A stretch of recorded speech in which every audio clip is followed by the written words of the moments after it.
Pernahkah kamu bertanya, apakah semua yang ada di dunia ini bisa dijelaskan oleh ilmu pengetahuan? Apakah suatu saat nanti manusia bisa memahami seluruh rahasia alam semesta, bahkan mungkin memahami Tuhan? Sebelum kita menjawab pertanyaan besar tadi, kita harus paham dulu, apa itu sebenarnya ilmu pengetahuan? Ilmu pengetahuan atau science adalah proses sistematis yang digunakan manusia untuk memahami dunia melalui observasi, eksperimen, dan juga logika. Ia mencoba menjawab pertanyaan tentang apa yang terjadi, mengapa hal itu terjadi, dan bagaimana cara kerjanya. Contoh, fisika menjelaskan mengapa apel itu jatuh dari pohon. Biologi menjelaskan bagaimana tubuh manusia bekerja. Astronomi menjelaskan bagaimana bintang dan galaksi terbentuk. Namun, muncul satu pertanyaan penting. Jika ilmu bisa menjelaskan banyak hal, apakah berarti ia bisa menjelaskan semuanya? Selama 400 tahun terakhir, ilmu pengetahuan telah menjadi senjata utama manusia untuk menaklukkan misteri alam. Dulu, petir dianggap sebagai amarah dewa, tapi sekarang kita tahu itu adalah pelepasan muatan listrik antara awan dan juga bumi.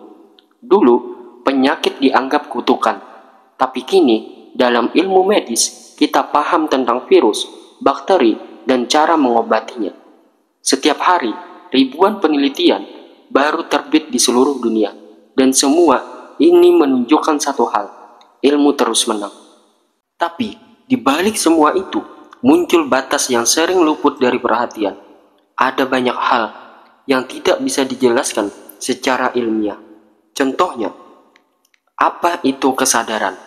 Mengapa kita bisa merasa sedih, bahagia, atau mencintai? Mengapa ada hukum moral? Dari mana datangnya konsep benar dan salah? Apakah Tuhan ada? Apa makna hidup? Semua itu tidak bisa diukur dengan alat laboratorium. Tidak bisa diuji dalam eksperimen, tidak bisa dibuktikan secara empiris.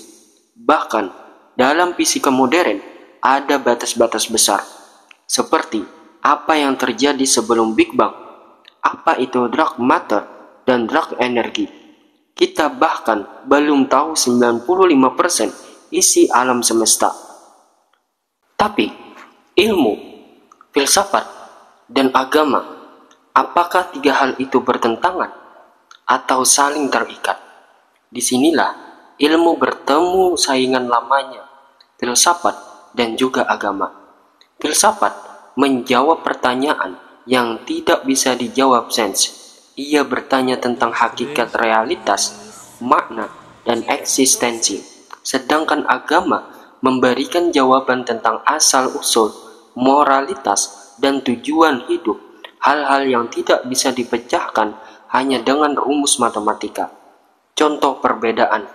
Ilmu bisa menjelaskan bagaimana bayi terbentuk, tapi tidak bisa menjelaskan mengapa kehidupan itu sakral. Yang kedua, ilmu bisa menjelaskan bagaimana kita membuat bom atom, tapi tidak bisa memutuskan apakah kita seharusnya menggunakannya. Sebagian ilmuwan percaya bahwa suatu hari nanti kita akan menemukan teori segalanya, sebuah teori yang menjelaskan semua fenomena fisik di alam semesta. Tapi, bahkan jika teori itu ditemukan, akan tetap muncul pertanyaan, siapa yang menciptakan hukum itu? Mengapa hukum itu bekerja persis seperti itu? Apa yang berada di luar alam semesta?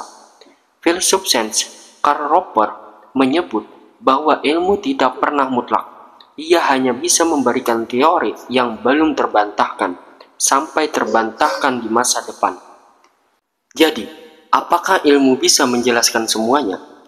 Jawaban jujurnya adalah, ilmu sangat luar biasa, tapi tidak semua hal bisa dijelaskan oleh ilmu. Ilmu adalah alat penting tajam untuk memahami dunia fisik, tapi tidak cukup untuk menjelaskan nilai-nilai moral, perasaan terdalam manusia, makna hidup, realitas di luar materia. Untuk menjawab semua itu, kita butuh sesuatu lebih besar, yaitu kebijaksanaan, sebuah gabungan antara ilmu, filsafat, dan bahkan kepercayaan. Ilmu memberikan kita jawaban tentang bagaimana, tapi tidak selalu tentang mengapa. Dunia ini terlalu kompleks untuk dijelaskan hanya dengan satu cara pandang. Kalau kamu setuju atau tidak setuju, tulis di kolom komentar ya. Apakah menurutmu suatu hari nanti ilmu akan bisa menjelaskan segalanya?